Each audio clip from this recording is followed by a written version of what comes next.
Assalamualaikum warahmatullahi wabarakatuh. Perkenalkan, nama saya Agisa Ninda Aulia dengan NIM 202301010140 dari program studi Pendidikan Agama Islam.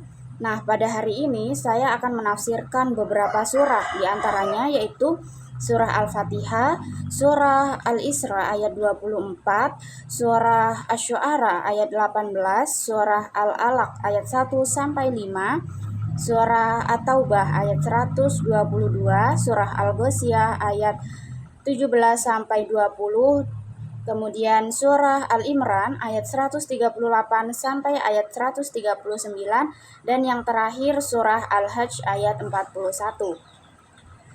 Tafsir yang pertama, tafsir Surah Al-Fatihah. Secara harfiah, Surah Al-Fatihah memiliki arti pembuka. Para ulama menjelaskan bahwa Surah Al-Fatihah termasuk ke dalam golongan surah Makkiyah, yaitu surah yang diturunkan di Mekah sebelum Nabi Muhammad SAW hijrah ke Madinah. Nah, Surah Al-Fatihah berjumlah 7 ayat. A'udzu billahi minasyaitonir rajim. Bismillahirrahmanirrahim. Dengan menyebut nama Allah yang Maha Pengasih lagi Maha Penyayang. Nah, ayat basmalah ini memiliki makna bahwa setiap yang diturunkan oleh Allah Subhanahu wa taala merupakan suatu kebenaran, dan Allah ini menunjukkan kepada seluruh umat bahwa apapun yang diturunkan merupakan suatu kebenaran yang nyata. Nah, basmalah ini berfungsi sebagai pemisah antara satu ayat dengan ayat yang lain. Alhamdulillahirabbil alamin. Segala puji bagi Allah Tuhan semesta alam. Nah, ayat ini memiliki makna yaitu sebagai surah pertama dalam surah Al-Fatihah dan juga doa terakhir untuk para hamba di hari kiamat kelak. Nah, sebelumnya ada yang berpendapat bahwa ayat pertama dalam Al-Fatihah ini adalah Bismillahirrahmanirrahim.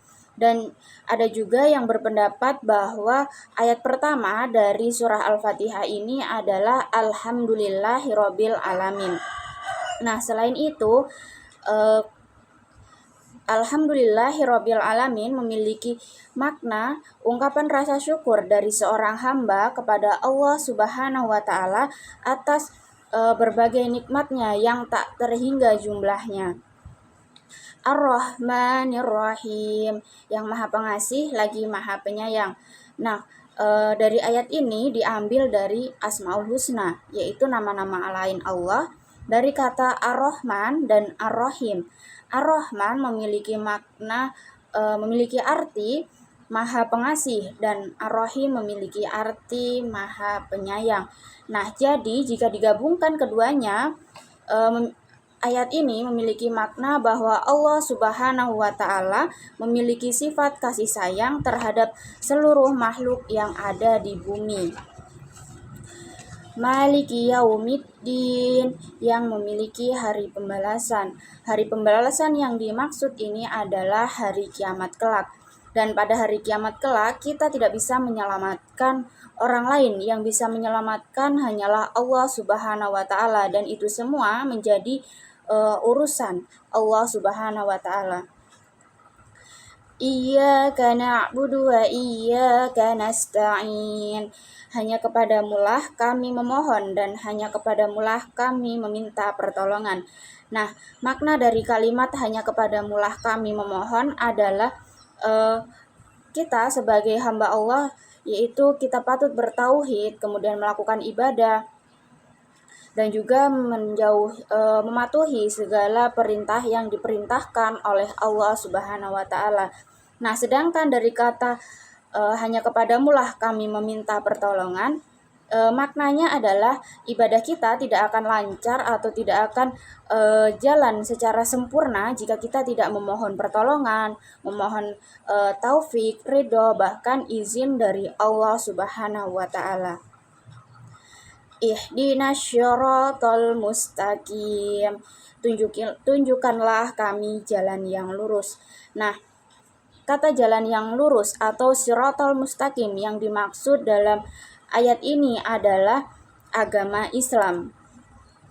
Syiratal ladzina an'amta 'alaihim ghairil maghdubi 'alaihim waladdallin, yaitu jalan orang-orang yang engkau beri nikmat, bukan jalan orang-orang yang dimurkai dan bukan pula jalan orang-orang yang sesat.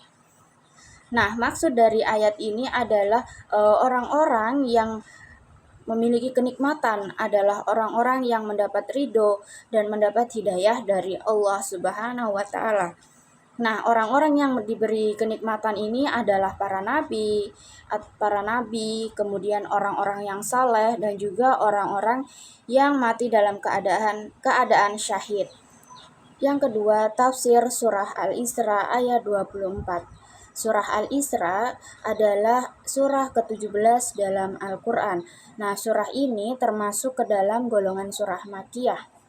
Surah Al-Isra berjumlah 111 ayat dan nama Al-Isra diambil dari ayat pertamanya yang mengisahkan tentang perjalanan Isra Mi'raj Nabi Muhammad SAW.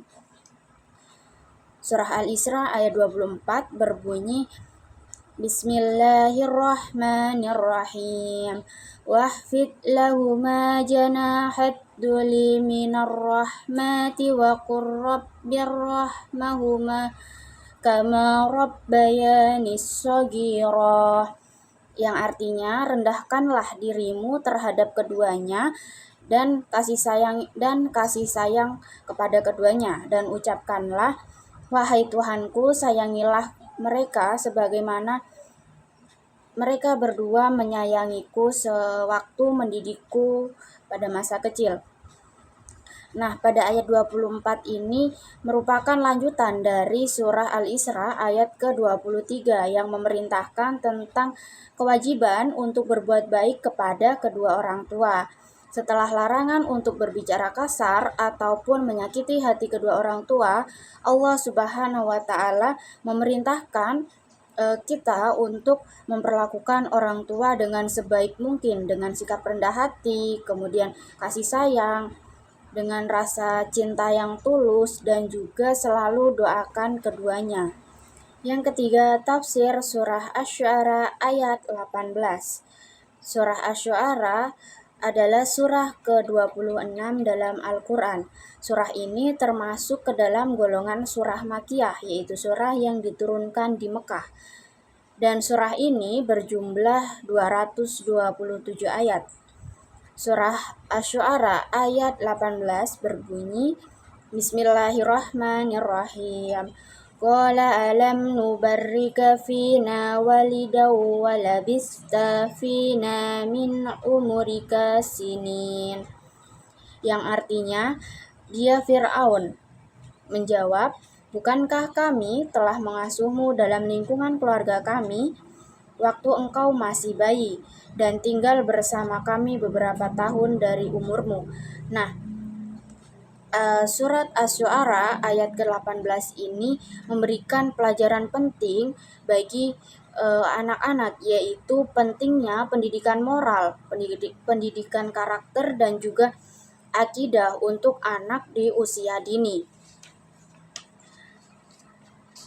Nah, selain itu, ayat ini itu menceritakan tentang bagaimana kisahnya Nabi Musa yang diasuh oleh Fir'aun selama beberapa tahun. Nah, dalam konteks agama Islam, dalam konteks pendidikan Islam, ayat ini mengandung pelajaran yang sangat penting, yaitu pentingnya pendidikan dan juga pentingnya peran orang tua dalam membentuk karakter dan juga kepribadian anak sejak usia dini. Yang keempat, tafsir surah Al-Alaq ayat 1-5.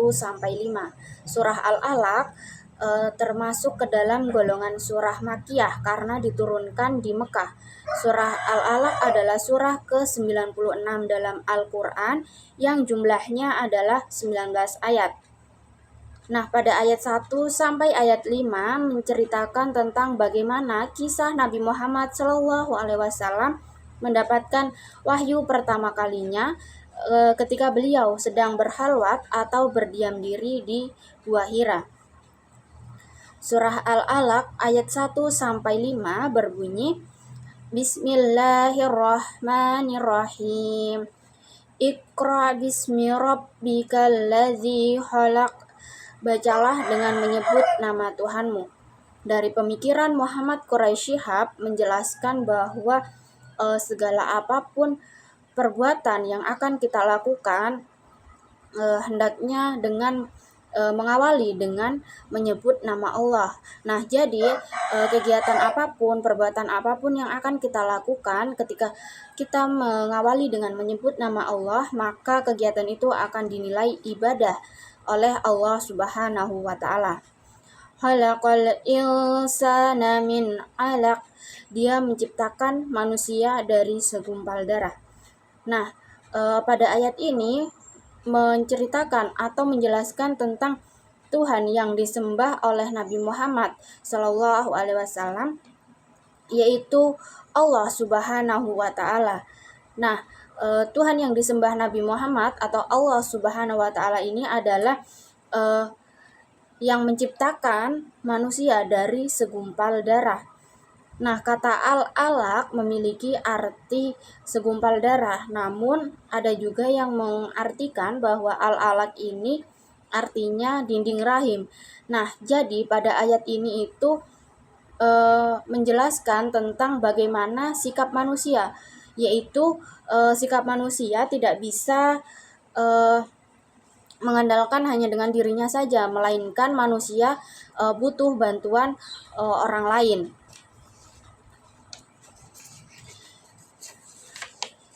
Iqra' wa rabbukal akram. Bacalah, Tuhanmu lah yang maha mulia. Nah, dalam ayat ini menjelaskan tentang manfaat dari membaca. Alladzi 'allama bil qalam, yang mengajarkan manusia dengan pena. Nah, pada ayat ini Allah Subhanahu wa taala mengajarkan kepada para umatnya. Nah, cara yang digunakan oleh Allah Subhanahu wa taala ini ada dua, yaitu baik menggunakan tulisan ataupun lisan atau tanpa alat apapun. Allamal insana ma lam ya'lam.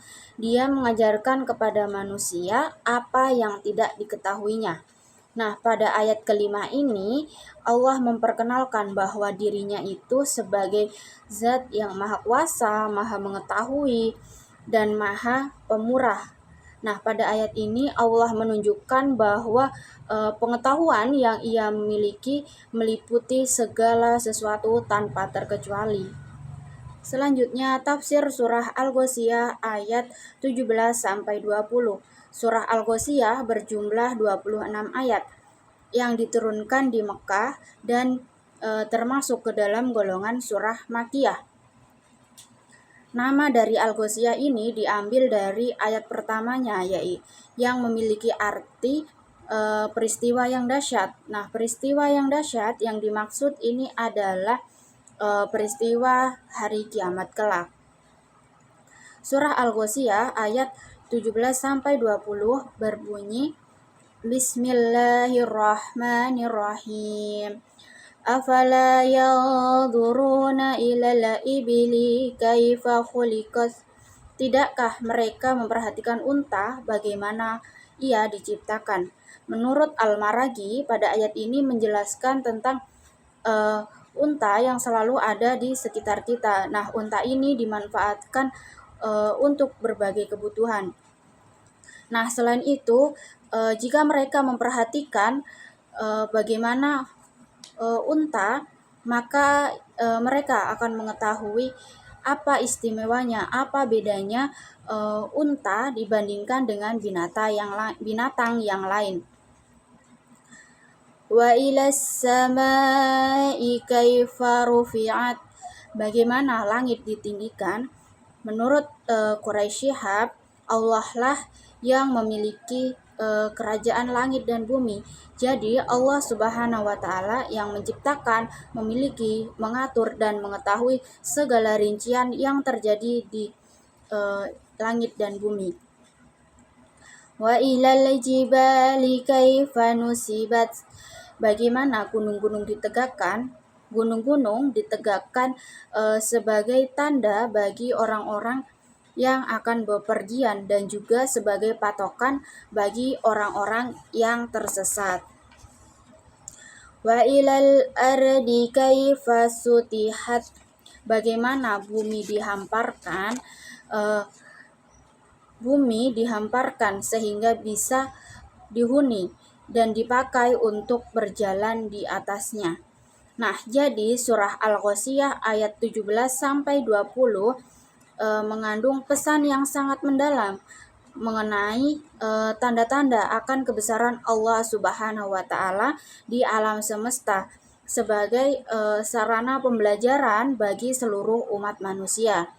Nah, Allah memerintahkan untuk memperhatikan unta, langit, bumi, dan juga gunung. Bukan hanya sekedar untuk melihat secara kasat mata saja, tetapi merenungkan dengan hati dan pikiran yang dalam.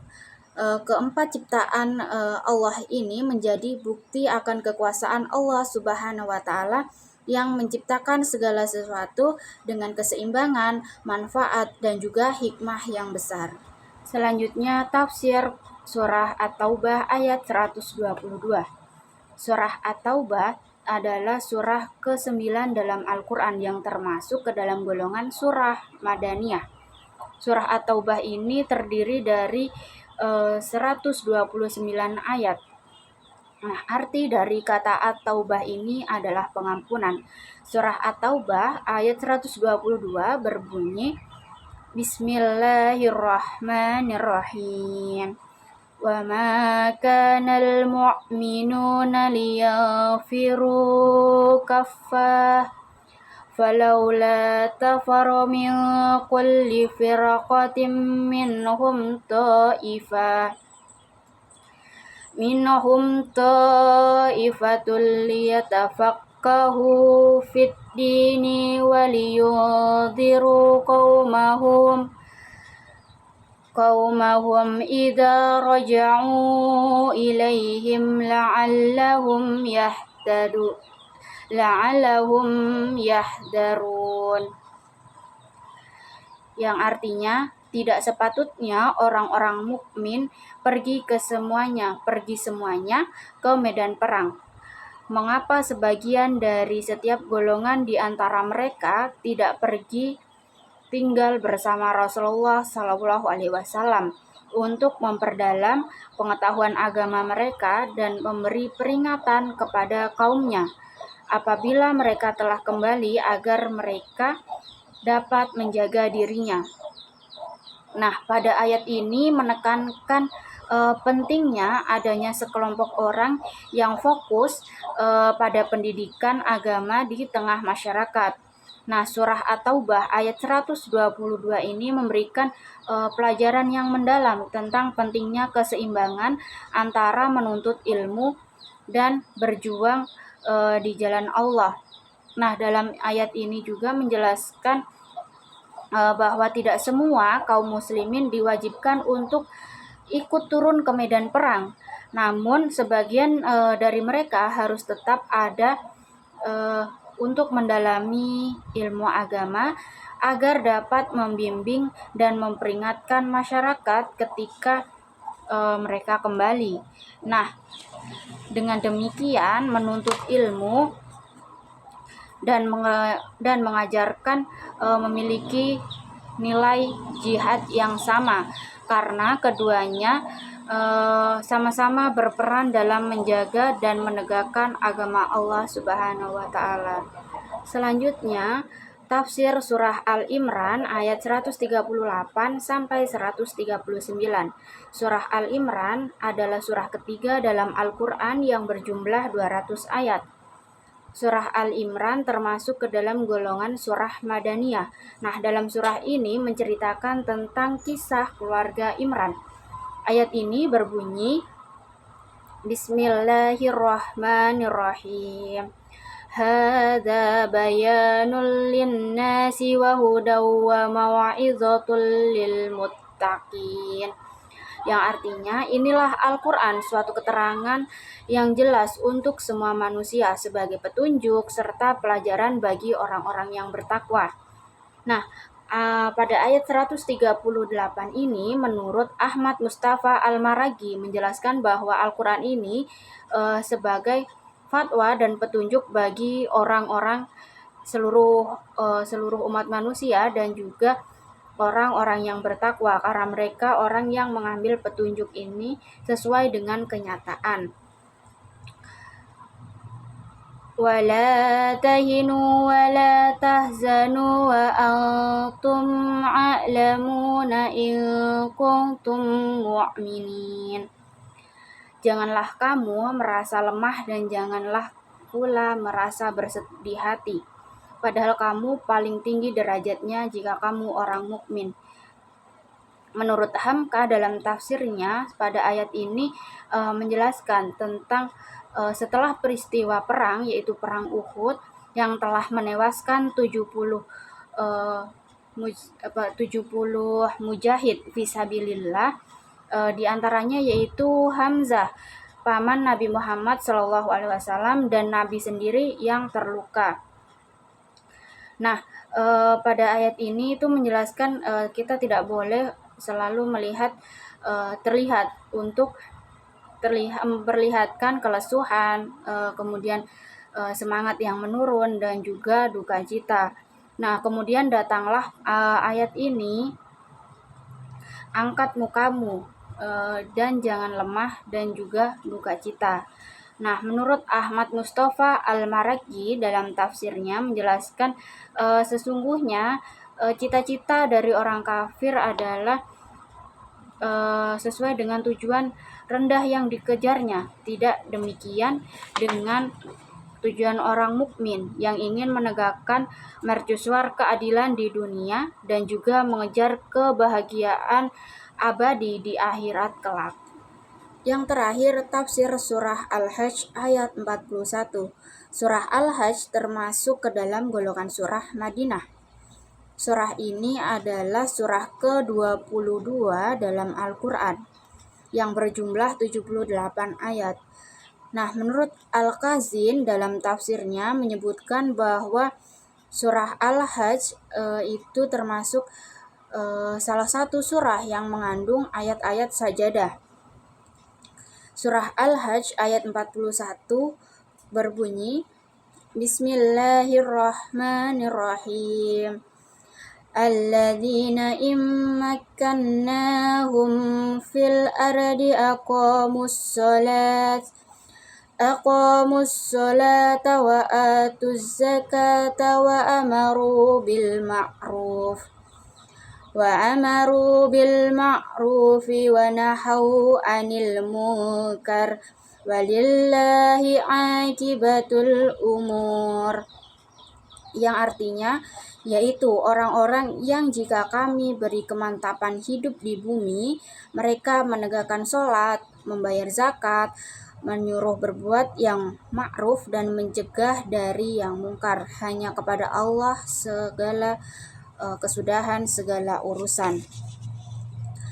Nah, maksud dari ayat ini adalah ayat ini tidak hanya ditunjukkan kepada pemimpin semesta, melainkan ditunjukkan untuk pemimpin dan juga rakyatnya.